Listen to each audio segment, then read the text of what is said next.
Hello, I'm John Gooch. I am the Professor of International History at the University of Leeds, and my speciality is the history of war, and particularly the First and Second World Wars.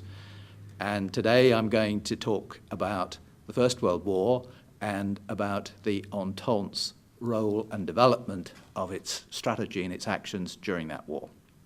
The war that began in August 1914 was a loose partnership, initially between three powers, Great Britain, France and Russia, and then later in 1915, Italy joined the war also.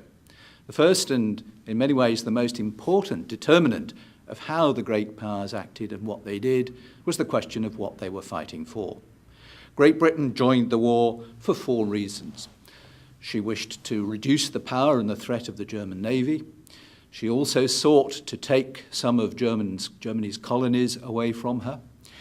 She certainly fought to restore the independence of Belgium, which the Germans had invaded at the start of August. Fourthly and finally, Britain fought for a vague, amorphous and all-encompassing goal, which was called the destruction of Prussian militarism. And that obviously was something which could cover a great deal, depending on how it was interpreted. If those were the four main British aims, what were the French aims? Well, first, of course, in August 1914, the French went to war to expel the Germans from the 11 provinces that they ultimately occupied. They also sought financial indemnities from Germany. They wished to recover the lost provinces of Alsace-Lorraine, which had been taken by Germany in 1871.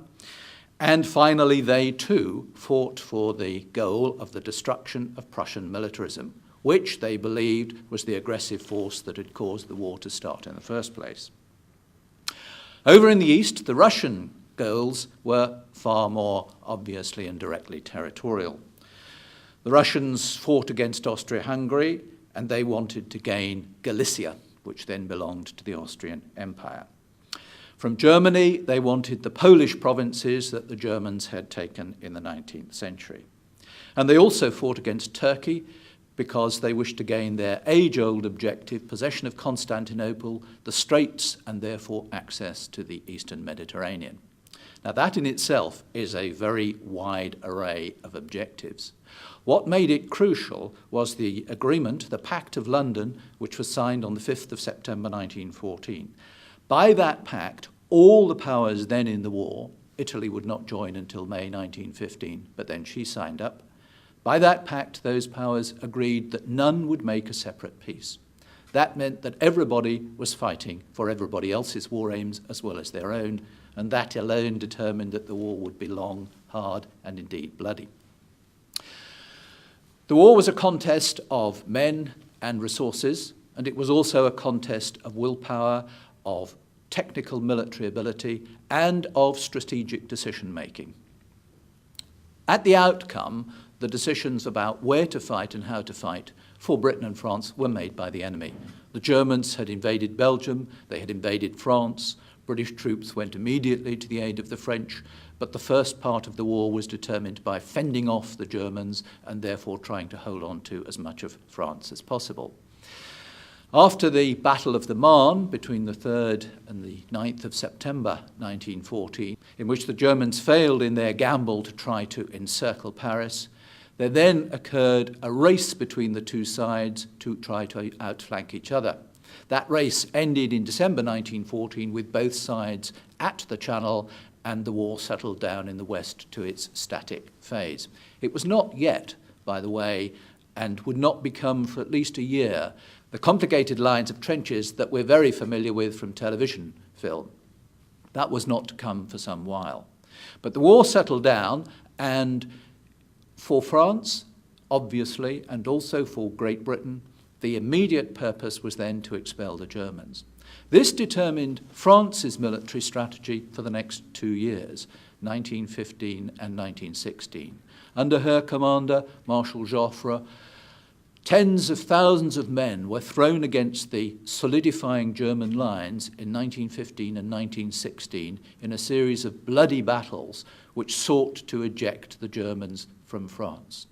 Because of the strength of the defensive, the Germans occupying higher ground, the power of machine guns, artillery, barbed wire, and the growing complexity of the defences, French troops, though gallant, were unable to make very much progress against the Germans.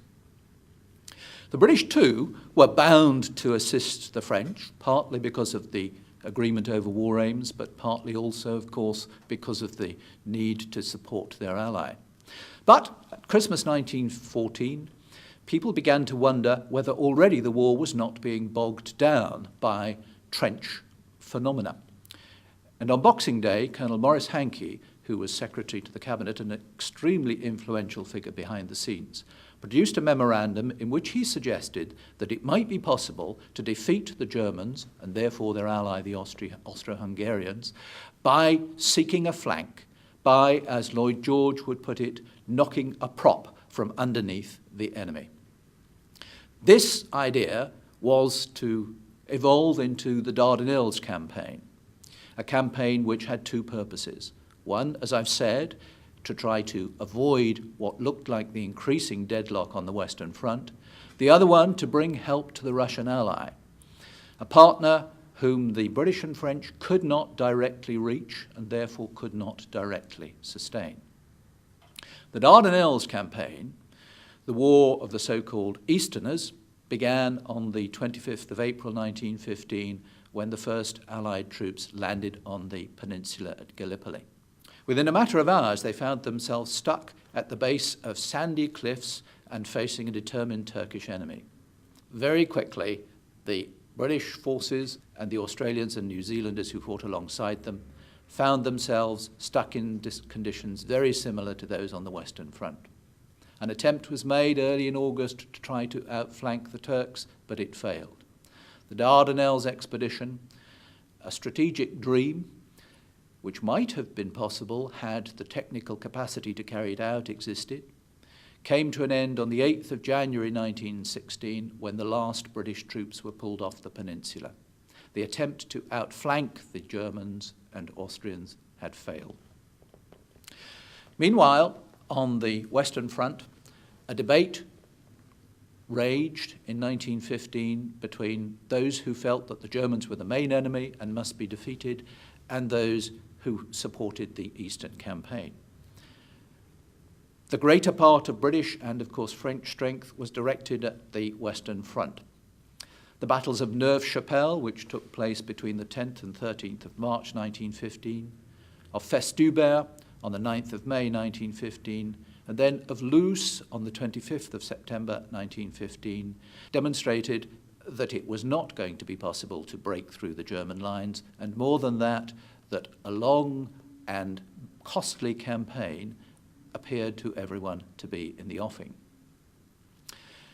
While Joffre continued to throw French troops at the German lines, at the beginning of 1916, Sir Douglas Haig, the new British commander, set out his plans. The Dardanelles had failed.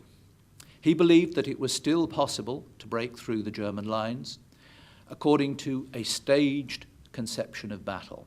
First of all, the Germans would be worn down, and then at a suitable moment, an attack with the largest forces that could be mustered would be enabled to break through the German lines.